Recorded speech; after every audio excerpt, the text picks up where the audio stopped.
군 당국은 무장 간첩을 침투시킨 북한 잠수함이 발견된 직후 전 군에 경계령을 내리고 잠수함 주변의 경비정과 대잠 초계기까지 출동시켜서 외곽을 차단하고 수색작전에 돌입했습니다. 북한 잠수정 6호급에 1000파운드 폭약이 적재돼 있다. 그래서 이제 열고서 제가 권총한 자로 가지고 이제 들어가는 거죠. 나흘 전 민간인 3명이 피살된 오대산 일대, 오늘 새벽 또다시 총성이 울려서 군 수색대가 대대적인 수색작전에 나섰습니다. 무장공비 소탕작전이 장기화되면서 장병들의 식사와 탄약 등 보급품을 제때 원활히 공급하는 문제가 중요시되고 있습니다. 네, 밤이 깊어지면서 군수색대는 다시 야간 매복 작전에 들어갔습니다. 오늘 무장공비 한 명이 또 사살됐습니다. 오늘 사살된 공비는 김동진 국방부 장관도 내일 1군 사령부와 특전사령부를 방문해 군의 대비 태세를 점검하고 이 같은 군의 잘못된 수색 작전은 공비에게 살해된 표정욱 일병이 지난달 22일 실종되자 단순 탈영으로 처리한 결과를 빚게 한 것입니다. 합동참모본부는 오늘 오후 5시를 기해서 작전을 종료하고 모든 작전 부대를 원대 복귀시켰습니다. 다 뜯어 고쳐야 될 얘기들이 너무 많아요. 모든 잡기 이런 게 엉망이에요.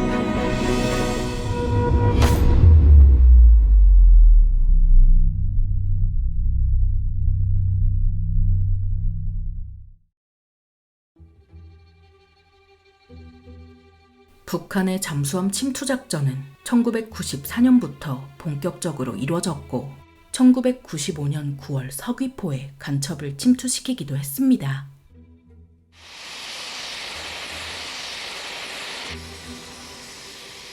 (1996년) 당시 북한은 대한민국 동해상에서 전개된 한미 군사 합동훈련에 대한 불만으로 북한 인민군 대표부 담화를 통해 비무장지대와 관련된 규정들을 따르지 않겠다고 선언한 후 판문점에서 무력 시위를 벌이기도 했습니다. 북한은 식량 부족으로 인한 사회적 혼란과 정권 붕괴 가능성, 그리고 남한 내에서 흡수 통일에 대한 논의가 이루어지는 등 상당한 위기의식을 느꼈고 이에 군사적 행동을 통해 타개하려 합니다.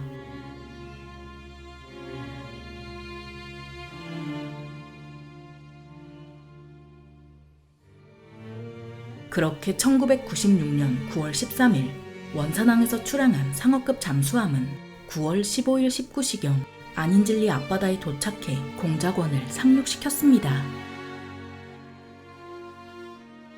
9월 16일 20시 30분경 전날 침투시킨 공작원을 복귀시키기 위해 정선을 시도하다 실패했고 9월 17일 2차 정선에 성공했지만 기관 고장으로 좌초돼서 26명의 무장공비는 내륙으로 침투합니다. 유일하게 생포된 공비 이광수의 증언에 따르면 이들의 목적은 1996년 10월 7일 강원도 춘천에서 개최되기로 한 전국체전 개막식쯤 대통령을 암살하는 거였습니다. 하지만 그들이 사건이 발생하기 전부터 이미 수차례에 걸쳐 동해로 침투했으며 평소와 같이 정찰을 하다가 좌초되었다는 주장도 있습니다.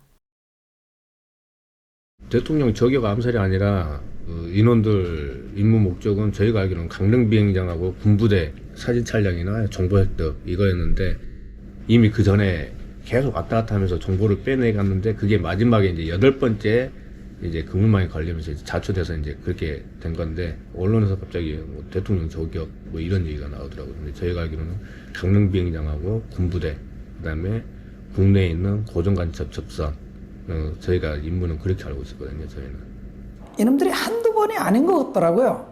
뭐 다양한 형태의 정보 획득하고 우리 이제 그 적화약을 안 버리고 있는 거죠. 계속 전쟁이 발발된다면 그 정보가 전쟁을 승리로 이끌 수 있는 자료가 되죠. 그 정보 수집 때문에 온 거죠. 뭐 유인, 납치, 암살이라기보다는 그 정보 수집을 하기 위해서 이놈들은 계속 침투했던 거죠. 1996년 9월 18일 새벽 1시 30분경 택시기사가 강릉 해안 20m 해상에서 상어급 잠수함을 발견해 파출소에 신고했습니다. 국군은 새벽 2시경 해안 초소에서 잠수함을 확인해 군병력을 투입했고 침투한 잠수함이 북한이 자체적으로 개발한 상어급 잠수함이라는 걸 알게 됩니다. 침투 흔적을 발견한 국군은 새벽 3시 40분경 최고 경계태세인 진돗개 하나를 발령했고 새벽 4시 55분부터 경비함 5척과 대잠 초계기 1기를 동원해 수색작전을 전개했습니다. 조금 생생하죠. 시간이 지나도. 96년 9월 18일 새벽이죠. 새벽 5시 25분. 정확히 기억해요. 합창검열이 3일 전에 합창검열이 있었는데 이거 뭐지? 일반적으로 비상 걸리는 건가? 이제 전투복을 갈아입고 이렇게 나오는데 이제 만삭인 아내가 냉장고에 시원한 물이라도 이렇게 한 잔 먹고 정신 차려서 운전해 가라라고 이렇게 하더라고요. 그래서 이제 물을 한 컵 먹고 부대로 들어왔죠. 조금 이상 유무 파악하고 있는데 전 대장님이 이제 들어오신 거야. 유병호 그러다 필승 그랬더니만 유병호 실전이야 그러더니만 거기 A급 전문 해가지고 북한 잠수정 6호급에 1000파운드 폭약이 적재돼 있다. 그래서 저희들이 KTM 비행장으로 이동해가지고 대기하고 있는 UH-60 2대에 편승해서 현장에 도착하게 되죠. 작전 요원들이 이제 병기 탄약 같은 걸 자기 전부 다 세팅 딱 하고 대기하고 있는데 이제 특공대장님이 이제 갔다 오셔가지고 현 상황에 대한 브리핑이 되는 거죠. 자, 안에는 1000파운드 폭약이 적재돼 있다. 그리고 부비치랩에 설치돼 있다. 상부에서. 그래서 이제 상부에서는 들어가서 안에 수색을 해야 된다라고 했죠. 어찌됐든 그렇다면 공격 1조는 희생을 해야 되고 2조가 수습하는 개념으로 정했죠. 그래 공격 1조 4명이 나와야 되는데 특공대장님이 이제 이렇게 보고서 얘기를 잘 못하시죠. 인간적이지. 그래 이제 제가 이렇게 보다가 주십시오. 자, 현 상황은 이렇다. 내가 1번 들어간다. 들어가자. 그랬더니만 그때 이제 문인재 중사, 부팀장인 문인재 중사가 손을 들었고 9월 말에 전역하는 박성규, 김병수 2명이 손을 들었어요. 그래서 4명이 이제 선발됐죠. 공격 1조가. 그래서 외해 이제 해안을 따라가지고 1.4km 정도요. 모래안에서 고무트를 진수해가지고 잠수함까지 왔죠. 와가지고 이제 잠수함 해치를 이제 이렇게 살짝 돼 있는 것을 이제 열고서 제가 권총안 자로 가지고 이제 들어가는 거죠.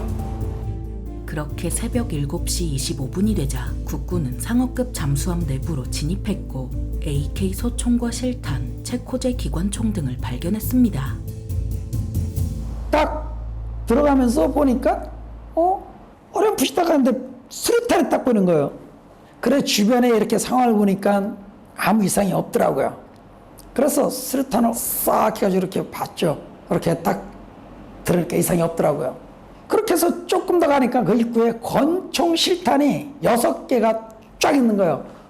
이놈들이 급하긴 급했구나 이런 생각도 들고 잠수함을 보게 되면 앉는 의자들이 있어요. 그래 의자 같은 거 이렇게 했는데 이렇게 보니까 뭘 태워놨더라고요. 항해일지. 야 이거 엄청 큰 거다. 이거면 이놈들이 어디서 출발해서 어떻게 된 거지 그걸 다 알 수 있는 거야. 그래 그게 딱 있는 거야. 그래서 야 이거 대박이다. 그렇게 하고서 이렇게 좀 의심쩍다면 들어보기도 하고 그러니까 그 승조원 의자를 들어보니까 통조림 같은 게 있어요. 식량이 조금 있었고요. 그렇게 하고 타다 남은 그런 이놈들이 아주 불을 전부 다 태우고 이제 흔적을 없애고 이제 퇴출한 거, 도망을 간 거죠. 자루를 달라 그랬어요. 그러니까 정부비 푸대 같은 거 있잖아요. 쌀자루. 그걸 내려줘가지고 거기에다 이제 수고물을 전부 다 담았죠.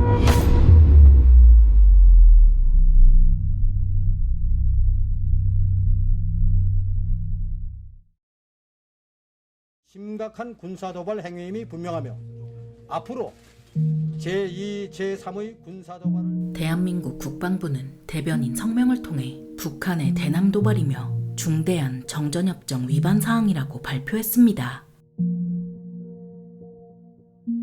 그때 소식을 들었을 때는 설마 저기까지 가겠나 싶었죠. 싶었는데 다 비상대기도 있었고 그때 여러 가지 그냥 많은 생각들은 오고 갔었죠.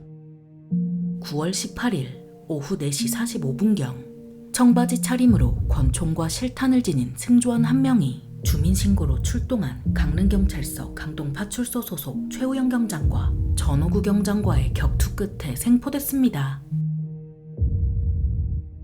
승조원의 이름은 이광수로 국군은 그의 진술로 무장공비가 26명이란 걸 알게 됐지만 그중 11명이 청악산 정상에서 사체로 발견됐습니다.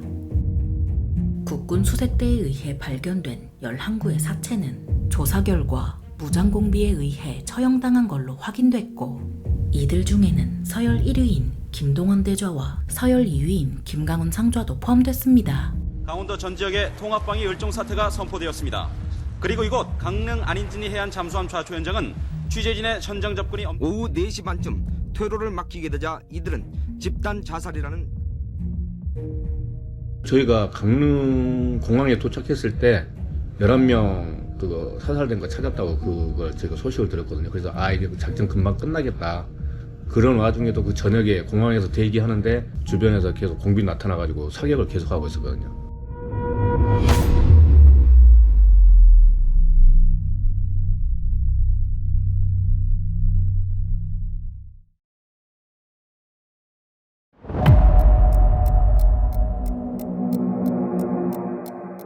국군의 포위망을 뚫고 귀환할 수 없는 비전투원을 전부 살해한 무장공비들은 예상과 달리 사기가 전혀 떨어지지 않았습니다.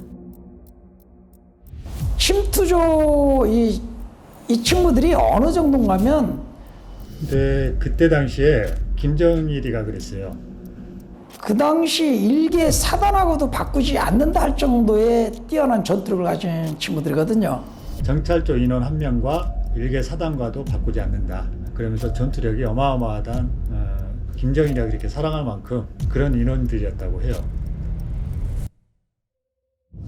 애초에 무장공비들은 잠수함이 없더라도 바다로 귀환하려 했지만 해안 경계가 강화되면서 육상으로 귀환하기로 정했습니다.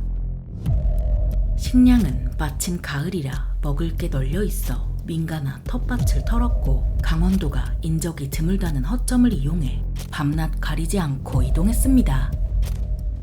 민가에서도 음식을 쳐 먹었고 대범하게 이제 낮에 개울가에서 목욕할 정도로 대담했으니까. 그리고 그때 당시 이제 강원도에 모루 열매가 있었거든요. 그런 것도 따서 먹고 이놈들이. 9월 19일 기준 동원된 현역과 경찰, 예비군 병력은 4만여 명이었고 헬기 5기가 하늘에서 합동수색을 벌였습니다. 저도 군생활하면서 그렇게 많은 그 군인들을 본 건 처음이었습니다. 그냥 그 트럭을 타고 몇 시간을 가는데도 그 산 아래 그 도로가 있지 않습니까, 보통? 그 몇 시간을 트럭을 타고 가는데도 끝이 안 보이더라고요. 그만큼 많은 인력이 투입이 된 거죠. 9월 19일 오전 10시 30분경 강동면 언별리 단경골. 주민신고로 기동타격대 18명이 출동해 수상한 사람 3명을 발견하고 수화를 시도하자 총성이 울려 퍼졌습니다. 그러자 기동타격대는 우회 기동 및 유탄으로 무장공비 3명을 차단하더니 집중사격으로 전원 사살했습니다. 같은 날 오후 2시 10분경 칠성산 부근 주민신고로 출동한 특전사병력이 무장공비 3명과 접촉했습니다. 칠성산 수색 명령 떨어져서 위에서 능선에서 이제 하향식 수색하면서 7, 8번 능선쯤에 이제 옆에 발견돼서 이제 손들어 움직이면 쏜다. 이거 소리 듣고 이제 주변 둘러싸가지고 생포하기 위해서 투항하라고 그랬는데 이제 한 명이 AK 소총 들고 있었나 그 인원이 투항하지 말라고. 특전사병력이 투항을 유도하며 10부터 하나까지 숫자를 셌지만 3까지 셌을 때 누군가 방어쇠를 당기면서 집중사격으로 전원 사살됐습니다. 같은 날 오후 4시 10분경 괴일제에서 국군병력이 무장공비 1명을 사살하면서 총 7명이 사살됐습니다. 9월 21일 오전 9시 30분 칠성산 정상 헬기로 투입된 특전사병력이 3인 1조로 수색하던 중 매복하고 있던 무장공비 2명과 눈이 마주쳤습니다. 선두대원이 방아쇠를 당겼지만 장전이 안 된 상태라 발사되지 않았고 적이다 라고 외치며 몸을 굴렀습니다. 가자마자 맨 앞에서 이제 선배가 우측에 쫙 그러면서 바로 그쪽에서 사격을 해버린 거죠. 외부하고 조준하고 있다가. 그러면서 맨 앞에 선배는 그 낭떠러지로 은폐한다고 하는데 굴러 떨어졌는데 이게 낙엽이 쌓여있으니까 그게 낭떠러졌던 거예요. 밑으로 떨어져 버리고. 그분 쓰러져서 나중에 봤더니 그 공비가 바위에다 집중 사격하니까 바위에 탄이 맞고 다리를 박혔는데 한 20 몇 발이 박힌 걸로 알아요. 양쪽 허벅지하고 다리에. 그러고 나서 고위병 상사하고 저하고 이제 바로 장전하고 사격 같이 대형 사격했죠. 지금도 그 공비 정찰조 눈을 잊질 않아요. 말없이 그냥 장발로 이렇게 머리 내려온 상태에서 모자도 없는 상태에서 바로 눈 마주쳐서 그때는 선배가 우측에 적 그러면서 우측에 돌아보는 순간 M16 총구밖에 안 보였어요. 바위 틈 사이로 M16 총구만 딱 보이더라고. 6m 정도밖에 안 됐어요. 엄청 짧았어요. 그러니까 말이 6m지. 그러니까 이쪽에 낭떠러지고 내가 여기 있으면 저희는 은폐가 없었어요. 나무가 그냥 가느다란 나무 그게 한 몇 그루만 있었고 바로 바위 뒤 낭떠러지고 얘네들은 이쪽 바위 있는데 거기서 서로 둘이 이렇게 보고 여기서 지향사격을 했어요. 뒤따라온 이병희 중사가 그 즉시 응사하려 했지만 무장공비가 쏜 총에 맞아 전사했고 후방대원이 엄폐한 채로 응사했지만 무장공비 2명은 도망치고 말았습니다. 이제 전방에 있는 그 공비가 낭떠러지 떨어져 있는데 집중 사격하고 이병 상사한테 사격하고 그렇게 교전하다가 갑자기 옆서 하면서 이제 이병 상사가 그때 한 발 쓰러졌어요. 그때 이병 상사님 불렀는데 좀 이따 정신 차리고 다시 사격을 하더라고요. 그래서 이제 저는 허벅지나 팔 다른 데 맞았나 보다. 다시 이제 교전하다가 두 번째 만에 다시 또 한 번 그러더니 완전히 이제 쓰러져 버려요. 그래서 이제 두 명에서 이제 2대1로 저 혼자 이제 한 발씩 장전하면서 계속 사격을 했죠. 사격하다가 이제 맨 앞에 있는 인원이 도주를 하고 저하고 제일 처음 교전했던 인원이 엄호하면서 이제 걔가 빠져나가면서 도주하고 저 혼자 이게 추적을 하는데 가다가 이제 중간에 생각났죠. 그리고 이제 게릴라 전법이 가면서 한 명 엄호하고 한 명 도주, 한 명 엄호하고 이런 식으로 하니까 나 혼자 가다가는 내가 사망하면 얘네들 어디로 가는지 모르니까 일단은 도주 위치로 정도 계곡까지 내려가다가 제가 바로 왔어요. 와가지고 이제 그때 쓰러져 있는 이제 이병희 중사님 이제 하이바를 빗겼더니 하이바에 이제 피가 흥건히 한가득 해가지고 이제 계급장 그쪽에서 피가 흐르더라고요. 그래서 이제 압박붕대로 떨어짐을 하고 응급조치하고 했는데 헬기도 그때 엄청 늦게 왔어요. 왔는데 들것을 안 가져온 거예요. 그래서 왔다가 다시 가서 오는데 총 흘러가셔야 아마 2시간 정도 걸린 것 같아요. 근데 헬기 내릴 데도 없어가지고 부랴부랴 그 능선 옆으로 이동해가지고 나무 자르고 그 들것 내리게끔 해가지고 이제 이병희 상사 주무르면서 이제 몸 굳어가고 혀 말려 들어가니까 부랴부랴 들것 해가지고 이제 후송을 했죠. 저희가 보내고 이제 그러고 나서 이제 헬기 이송하고 이제 야간에 이제 전사했다는 소리 들었죠. 원래 그 병희 형도 원래는 이제 전역을 했어야 되는데 1년 연장이 돼가지고 이제 가면서 헬기에서 한 말이 아직까지도 저는 이제 안 잊혀지는 게 병희 형이 가면서 헬기에서 막내야 이러더라고. 예, 그랬더니 야, 이 양이 이렇게 된 거야 형. 공비 잡고 상사 달고 저작하면 좋겠다 이러더라고.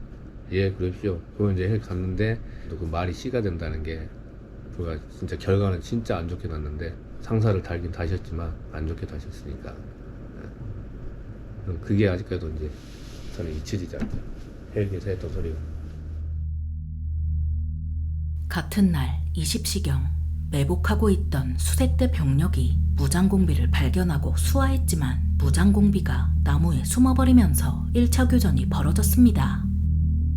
무장공비가 총과 수류탄으로 저항해 1명이 전사하고 3명이 다쳤지만 3차까지 이어진 교전 끝에 무장공비를 사살했습니다. 9월 22일 오전 6시 40분경 칠성산 일대 국군 병력이 차단작전 중 낙엽 밟는 소리를 듣고 무장공비를 발견했지만 도망치자 교전 끝에 사살했습니다. 한편 공비들 중 일부는 언론에 공개된 작전 내용을 듣고 국군의 포위망을 피해 북쪽으로 방향을 바꿔 도주했습니다. 9월 28일 성산면 어흘리 왕제산 정상 부근 매복하고 있던 국군 병력이 수상한 사람을 발견하고 생포하기 위해 유인하던 중 권총을 뽑으려 하자 사살했는데 알고 보니 잠수함 부함장 유림이었습니다. 9월 30일 오후 3시 18분경 칠성산 서쪽 옥수수밭을 수색하던 특전사 병력이 숨어있던 무장공비를 발견하고 투항을 권했지만 권총을 뽑으려 하자 사살했습니다.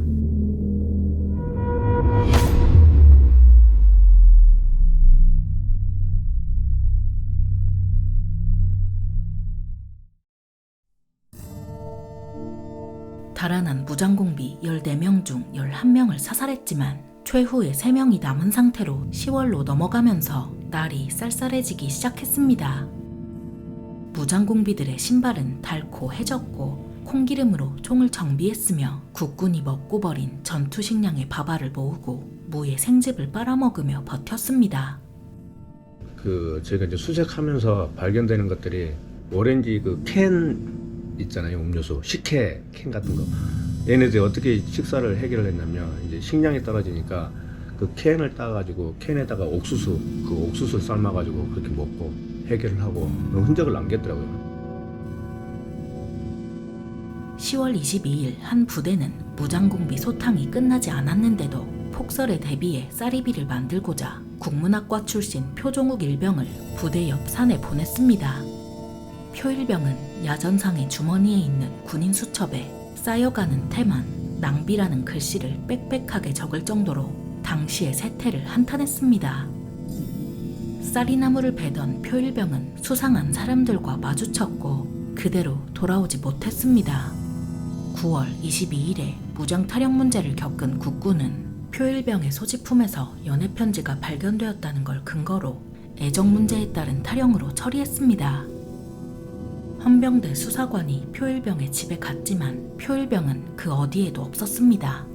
표일병의 부모님은 10월 24일부터 양구읍을 찾아가 큰아버지, 숙모, 고모와 함께 이곳저곳 찾아 헤맸지만 표일병은 그 어디에도 없었습니다.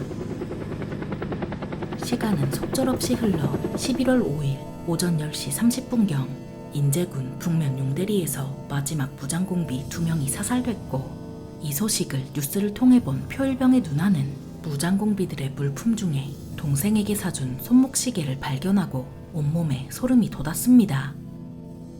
다음날 작업하던 곳에서 불과 500m 떨어진 낙엽더미 속에서 싸늘하게 식은 표일병이 발견됐습니다. 표일병이 마주친 수상한 사람들은 무장공비였고 이들은 표일병을 살해한 뒤 군복과 물품을 뺏어간 거였습니다. 그러나 무장공비는 살해된 11명, 생포된 1명, 사살된 13명을 더해도 1명이 부족했습니다.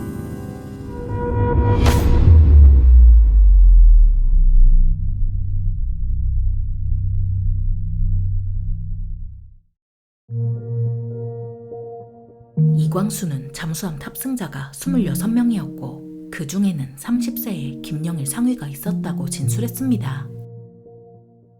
이광수는 계속 진술을 번복하며 김영일이 승선했는지 안 했는지 스스로 헷갈렸고 국군도 김영일의 흔적을 전혀 찾을 수 없어서 11월 5일부로 수색을 종료했습니다. 그 마지막 총격전 그때 벌어졌을 때 저희가 그 지점에서 멀지 않아서 거기에서 저희는 바로 무전을 듣고 그 주변에서 바로 매복을 했었습니다. 저희가. 그러고 나서 이제 한참 후에 상황이 종료됐다고 무전이 와서 이제 거기서 경미하는 원수님의 그 품에서 20여 년 전 온 세상을 놀려왔던 강릉의 자폭 영사들 수십만에 달하는 적들의 포위 속에서도 시간이 흘러 북한에서는 강릉의 자폭 영웅들이라며 무장공비들을 영웅화한 선정기념물을 공개했고 이 명단에 김영일이 포함되어 있었습니다. 하지만 밝혀진 건 북한이 김영일을 전사자로 선전했다는 점뿐 그 외에는 확실한 게 없어서 어디서 어쩌다 죽었는지는 오리무중입니다. 애초에 상어급 잠수함에 탄 건 맞는지 발각되지 않고 한국에 눌러앉은 건지 북한으로 귀환하고 나서 살해당했는지 확실하지 않습니다. 휴전선에서 뭐 죽었거나 지뢰 밟아서 죽었거나 뭐 그랬을 수도 있죠. 넘어가다.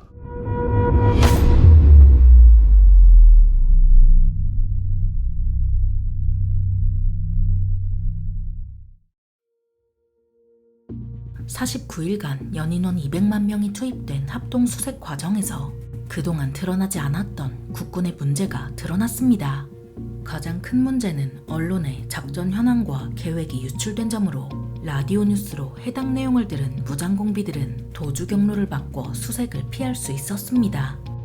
그 대중매개체가 또 그것이 직업이기 때문에 그렇게 할 수밖에 없다고 하지만 이런 작전에 그간 거는 철저하게 그렇게 언론 노출시켜가지고 이놈들이 역이용해서 퇴출할 수 있는 이런 부분이 되면 안 되는 것 같아요. 그래서 그런 부분들은 과감하게 비상책에 돌입했으면 그 매뉴얼대로 비상책에 그대로 해야 되는데 그 언론이 나간 것에 대해서도 좀 이해하기 힘들더라고요. 말도 안 되는 일이다? 네, 그렇게 생각해요. 그때 당시 언론에서 너무 노출을 너무 많이 해서 작전 실패 큰 요인은 제가 봤을 때는 언론인 것 같아요. 아, 이게 언론에서 이미 다 노출시켜서 이게 작전이 노출돼서 실패를 했구나. 작전을 하고 있는 거잖아요. 실작전이잖아요. 연 인원으로 해서 100만 명 이상이 작전하는 동안에 내보고 쓰고 엄청난 인원이 투입이 됐지만 결국 이제 중간에 계속 이렇게 헛다리를 짚었던 게 언론에서 많은 그런 것들을 하지 않았나. 왜냐하면 벌써 뭐 갈 지역에 이미 다 광우성에서도 나와버리고 어디에서 뭐 흔적을 발견했고 어디에서 뭐 주민 신고가 들어왔고 이런 것까지 언론에서 다 노출을 시켜버렸잖아요. 그런 거에 이제 작전을 하면서도 화가 많이 났었죠. 주로 소화기로 무장한 무장공비와 교전하면서도 보병의 화력과 방어력이 부족하다는 무시 못할 문제가 불거졌습니다. 이전까진 보병분대의 화력을 소총수로 여겨왔지만 이후 화력을 높이기 위해 보병분대마다 유탄수를 추가로 배치했습니다. 실제 상황인데도 불구하고 구형 방탄모 정도만 착용한 장병들이 다수였고 그 결과 죽거나 다친 장병들이 많아졌습니다. 구형 방탄모는 권총탄은커녕 유사나 파편 정도만 막는 수준으로 총격전에선 없는 것보다 나은 물건입니다. 국군은 IMF 사태 이전 파스지청 방탄복을 정군에 보급하려 했지만 IMF 사태로 무산됐습니다. 특전사의 경우도 일반 보병과 크게 다르지 않았으며 가슴 부분에 철판이 덧대어져 있는 방편조끼를 착용한 채 작전에 나섰습니다. 그때 저희한테 지급된 게 뭐였냐면 안에 파편조끼를 입고 그러니까 방탄조끼가 줬는데 그 방탄조끼가 세라믹으로 만든 파편조끼 여기 이쪽 심장 쪽에만 이렇게 강철판 들어있는 거 그거 입고 특전조끼 입으니까 이게 몸이 둔해져요 이게. 1996년 12월 29일 북한은 잠수함 사고에 대한 유감을 표명하고 재발 방지를 약속하는 공식적인 사과 성명을 발표했습니다. 그렇지만 그 이후에도 북한의 국지 도발은 멈추지 않았습니다. 한국 정부는 다음날 판문점을 통해 24명의 무장공비 시신을 북한으로 송환했고 이들이 타고 왔던 상어급 잠수함은 조사를 마친 후 강릉시 강동면 안인진리 해안에 조성된 통일공원에 전시됐습니다. 하지만 시간이 흘러 통일공원의 관람객이 줄어들고 시설 노후화로 인해 2022년부터 관람이 중단되었습니다. 거기를 제가 3번, 4번 가봤어요. 4번. 네, 4번을 가봤는데 화가 나는 부분이 뭔가 하면요. 그것을 보존할 가치가 있는 것을 보존한 게 아니고 썩어 문드러지고 있는 걸 보고 정말 이건 아니다. 안보가 둔감해진 거죠. 현장에 그 생생한 그 잠수함을 가지고 또 군으로도 이전시켜가지고 거기에 뭐 오토 캠핑장을 만든다? 말도 안 되는 짓이죠. 이렇게 안보 불감증 있으면 안 됩니다. 강릉시에서 해당 부지에 캠핑장을 조성하기로 하면서 결국 2024년 잠수함은 해군 일함대로 옮겨졌습니다. 안보는 아무리 강조해도 무시할 수 없는 거잖아요. 정신적인 면에서도 좀 많이 무장을 해야 되지 않나 그런 생각도 하긴 합니다. 물론 그런다고 해서 지금 전쟁이 발발한다고 해서 우리 지금 현역들이 그렇게 뭐 못하리라고 생각 않습니다. 그래도 정신무장이 잘 돼 있는 것과 안 돼 있는 것은 또 차이가 있죠. 지금 우리 젊은 세대들이 평화의 중요성을 알아요? 안 해요.